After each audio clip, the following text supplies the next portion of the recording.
एक समय एक गांव हुआ करता था। उस गांव के बाहर एक बड़ा और खूबसूरत जंगल था।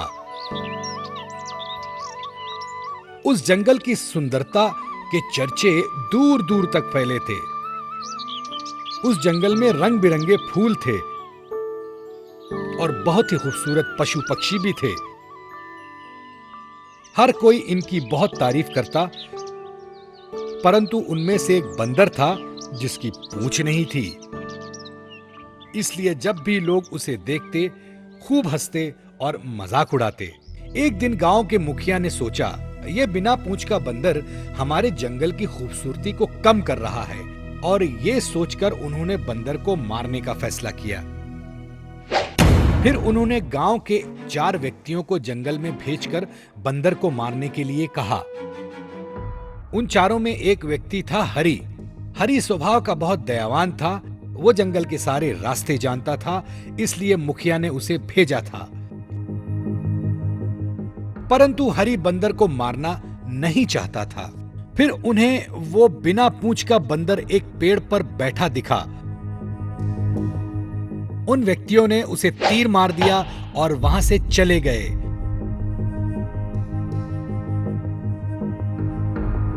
फिर हरी ने मौका देखते ही चुपके से तीर लगे बंदर को उठाया और उसे अपने घर ले गया।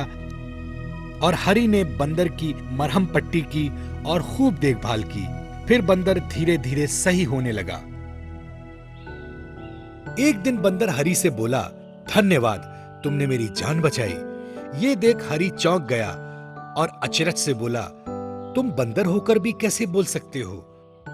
तो इस पर बंदर ने कहा, मैं बोल सकता हूं क्योंकि मैं एक जादुई बंदर हूं। तुमने मेरी जान बचाई, इसलिए मैं तुम्हें उपहार देना चाहता हूं।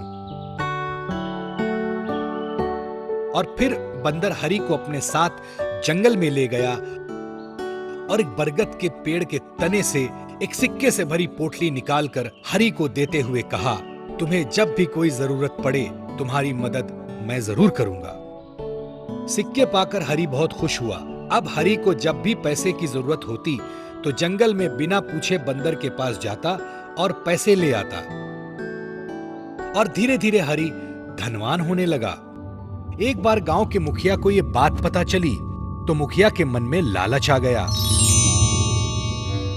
और वो भी बंदर के पास सोने के सिक्के लेने पहुंचा। जंगल में जाकर मुखिया ने बंदर से सिक्के मांगे तो बंदर ने कहा, तुम मुझे मारने वाले थे, मैं तुम्हारी मदद क्यों करूं? मुखिया, मैं नहीं जानता था कि तुम सोना देने वाले बंदर हो, इसलिए गलती हो गई। अब मुझे माफ कर दो और जल्दी से सोना दो। ये सुनकर बंदर जल्दी ही समझ गया कि मुखिया तो बहुत लालची है। तो बंदर ने सोचा, इस लालची को सबक सिखाने का मौका है। ये सोचते हुए बंदर ने मुखिया से कहा, ठीक है, तुम ये पास वाले केले के पेड़ से केले तोड़ के लाओ। फिर मुखिया ने पेड़ से केले लिए और अपने बैग में डाल दिए। थोड़ा आगे जाने पर मुखिया सोचने लगा, इस धूर्त बंदर ने सोना देने के बजाय ये केले क्यों दिए मुझे? भिखारी हूं क्या? और ये सोचकर उसने केले फेंक दिए और घर चला गया। घर जाकर उसने देखा तो बैग में 2 केले रह गए थे। तो उसने कहा, अरे ये कहां रह गए? चलो कोई बात नहीं, मैं ही खा लेता हूं। और फिर मुखिया खाने के लिए जैसे ही केले को छीलता है तो वो चौंक जाता है क्योंकि केला अंदर से सोने का था। अब वो बहुत पछताने लगा और बोलने लगा, अरे मैंने क्या कर दिया, इतने सारे सोने के केले फेंक दिए। और फिर मुखिया केले लेने वापस गया पर उसे कुछ नहीं मिला। और आखिर में रोते रोते बिना पूंछ के बंदर के पास फिर पहुंचा और कहा, मेरे पूंछ ना होने के कारण तुमने मुझे बदसूरत मान लिया और मुझे मारने के लिए कहा। ठीक वैसे ही तुमने सिर्फ बाहर से ही देखा और अंदर से केले को मामूली समझकर फेंक दिया। तुमने अगर अंदर देखा होता तो तुम्हें सोना जरूर मिलता, परंतु अपने स्वभाव के कारण तुमने ऐसा नहीं किया और खुद ही अपना नुकसान कर बैठे। इसमें मैं क्या कर सकता हूँ? बंदर की बात सुनकर मुखिया बहुत दुखी हुआ और उसे अपनी गलती का एहसास हो गया। फिर उसने ऐसी गलती ना करने का वादा कर लिया। तीन पांव वाली गाय। बहुत दिनों पुरानी बात है। एक गांव में रामलाल नाम का एक किसान रहता था। वो अपनी पत्नी सीता और उसके बेटे छोटू के साथ रहता था। छोटू पैदाइशी विकलांग था। वो चल नहीं सकता था, लेकिन रामलाल और सीता उसको बहुत प्यार करते थे। उनके पास खेत का छोटा सा टुकड़ा था। पिछले 3 साल से बारिश न होने के कारण उस गांव में अकाल पड़ा था, इसलिए उन्हें जीने की जद्दोजहद करनी पड़ी थी। रामलाल दिन भर मजदूरी करके अपने परिवार का पेट पालता, लेकिन आमदनी कम होने के कारण उनका खर्चा नहीं चलता था। सीता ने कहा, ए जी सुनते हो, घर में पकाने के लिए कुछ भी नहीं बचा है, अब मैं क्या करूं? इस पर रामलाल बोला, हाँ भगवान, मुझे पता है, पर मैं क्या कर सकता हूँ। सीता बोली, अगर तुम बुरा न मानो तो मैं एक बात कहूँ? रामलाल ने पूछा, बोलो बोलो बोलो, क्या बात है? फिर सीता ने कहा, हम एक काम करेंगे, मेरे कुछ गहने गिरवी रखकर हम एक गाय खरीदते हैं। उस गाय से हम दूध बेचेंगे और घी भी बनाएंगे। रामलाल झट से बोला, अरे ये तो अच्छा आइडिया है, हम कल ही शहर जाकर नई गाय खरीदेंगे। अगले दिन रामलाल, उसकी पत्नी सीता और छोटू को साथ लेकर शहर जानवरों के मेले गए। छोटू रामलाल के कंधों पर बैठ गया। गाय के एक व्यापारी के पास जाकर रामलाल ने पूछा, सेठ जी, ये गाय कितने की दी? इस पर सेठ जी बोले, पूरे 20,000। ये गाय बहुत दूध देती है ना, इसलिए पूरे 20,000। रामलाल ने फिर कहा, लेकिन हमारे पास तो इतने पैसे नहीं हैं, क्या आप 5,000 में देंगे? सेठ जी गुस्सा हो गए और गुस्सा होकर बोले, शर्म नहीं आती तुम्हें? 5,000 में गाय मांगने आए हो? अगर तुम्हारी औकात नहीं तो फिर यहाँ आए क्यों हो? चले जाओ यहाँ से। रामलाल दुखी हो गया और उसने आगे के व्यापारी के पास जाकर पूछा, पर कोई भी उसे 5,000 में गाय देने के लिए राजी नहीं हुआ। फिर अचानक एक आदमी ने उसे पुकारा, अरे भाई सुनते हो, मेरे पास एक गाय है, दूध भी अच्छा देती है, पर वो एक पांव से विकलांग है। अगर तुम चाहो तो तुम उसे खरीद सकते हो, वो भी 5,000 में। बोलो मंजूर?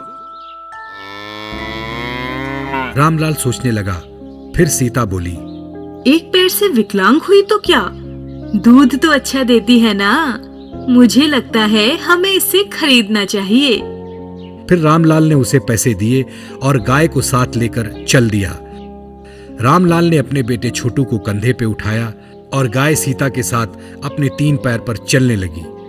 इतने में रास्ते में उन्हें एक आदमी मिला और बोला, अरे रामलाल, तुम ये क्या उठा लाए हो, 3 पैर वाली गाय? रामलाल बोला, इस गाय को हमने खरीदा है, इसका दूध बेचकर हमारा घर चलेगा। इस पर वो आदमी बोला, क्या इसका दूध बेचोगे? पिछले 1 साल से इस गाय को किसी ने नहीं खरीदा, क्योंकि ये सिर्फ 3 पैर की है। उस व्यापारी ने तुम्हें ठग लिया। मेरा मानो तो इसे वापस कर दो, इसी में तुम्हारी भलाई है। इस पर सीता बोली, नहीं जी, अब इसे वापस नहीं करेंगे। 3 पैर हैं तो क्या हुआ, हमारा बेटा भी तो 1 पैर से विकलांग है, फिर भी उससे प्यार करते हैं। हमने उसे छोड़ तो नहीं दिया ना, फिर इस गाय को क्यों भला छोड़ दें? अब नसीब में जो होगा उसे देख लेंगे। इस तरह से वो गाय को लेकर आ गए। उस दिन से छोटू उस गाय का बड़ा ख्याल रखने लगा। वो उसे वक्त पर चारा डालता, पानी पिलाता। इधर रामलाल सीता से बोले, बहुत बदनसीब है हमारी जिंदगी, बेटा तो विकलांग है ही, गाय भी विकलांग निकली। और वो दुखी हो गया। सीता बोली, आप ऐसे दुखी मत हो, कोई न कोई रास्ता जरूर मिल जाएगा, आप धीरज से काम लो। एक दिन जब छोटू गाय को एक बर्तन में पानी दे रहा था और गाय की पीठ पर प्यार से हाथ घुमा रहा था, गाय ने वो पानी पिया और चमत्कार होने लगा। उस बर्तन में सोने के सिक्के आ गए। छोटू ने अपने माँ बाप को बुलाया और उन्हें हकीकत बताई।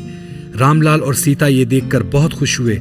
रामलाल ने वो सिक्के लिए शहर जाकर 5 भैंसें खरीद लाया और उसका दूध बेचने लगा। फिर जब भी किसी गरीब को पैसे की जरूरत पड़ती, वो लोग मदद करते। फिर कुछ दिन बाद ये खबर गांव के मुखिया को लगी। उसने तुरंत 2 आदमी भेजकर जबरदस्ती उस गाय को उठवा लिया। फिर मुखिया ने उस गाय को पानी पिलाया और उसके हाथ कुछ भी न लगा। उसने बार बार कोशिश की, लेकिन कोई फायदा नहीं हुआ। वो समझ गया कि गाय सिर्फ रामलाल के घर ही सोने के सिक्के देगी।